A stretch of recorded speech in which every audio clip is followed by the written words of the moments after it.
Salam edukasi. Halo teman-teman, apa kabar? Pernahkah kalian berpikir kenapa tanaman bisa tumbuh tinggi, berdaun lebar, atau berbunga cantik? Ternyata semua itu tidak terjadi begitu saja, tapi diatur oleh sistem kecil di dalam sel tanaman yang kerjanya sangat luar biasa. Nah, di video ini kita akan bahas tentang dogma sentral biologi molekuler pada tumbuhan, tapi dengan cara yang santai, ringan, dan mudah untuk dipahami. Perkenalkan, nama saya Dina Suebu, mahasiswa program studi pendidikan biologi STKIP PGRI Papua kelas Waropen. Dan video ini dibuat sebagai bagian dari tugas mata kuliah Botani Tumbuhan Rendah yang diampu oleh Bapak Roy Martin Rahandra, SSI MSI. Semoga video ini bisa membantu teman-teman memahami materi ini dengan lebih mudah. Yuk kita langsung masuk ke pembahasannya. Di dalam setiap sel tumbuhan ada yang namanya DNA. DNA ini ibarat buku panduan hidup tanaman. Di dalamnya tertulis semua instruksi, tinggi batang, warna bunga, ketahanan terhadap hama, sampai cara tanaman berfotosintesis. Tapi DNA ini tidak bisa langsung kerja. Dia cuma menyimpan informasi. Supaya informasi itu bisa dipakai, harus lewat satu jalur penting, dan jalur itu disebut dogma sentral.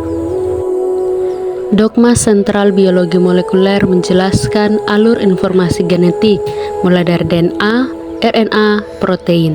Sekarang kita akan membahas satu persatu versi gampangnya. Tahap pertama, DNA ke RNA. Proses ini disebut transkripsi. Anggap saja DNA itu buku resep yang disimpan rapi di perpustakaan sel, yaitu inti sel. Kalau tanaman mau tumbuh atau bikin daun baru, dia tidak mungkin bawa buku aslinya keluar. Jadi yang dilakukan adalah menyalin informasi. Hasil salinannya disebut RNA, lebih tepatnya mRNA. mRNA ini keluar dari inti sel, bawa pesan penting tentang apa yang harus dibuat.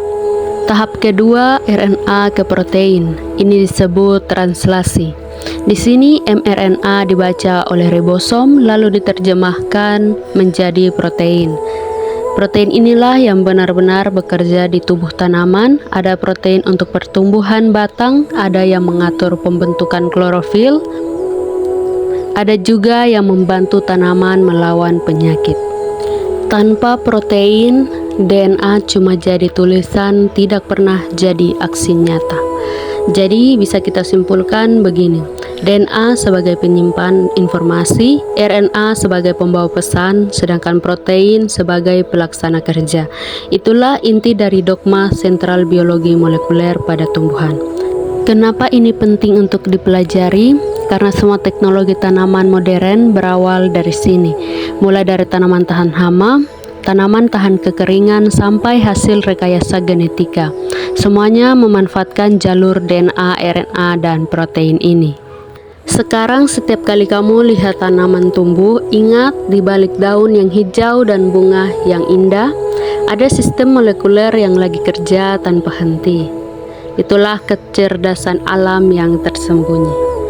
Kalau kamu suka konten biologi yang santai tapi tetap masuk, jangan lupa follow dan share ke teman-temanmu. Sampai ketemu di video berikutnya.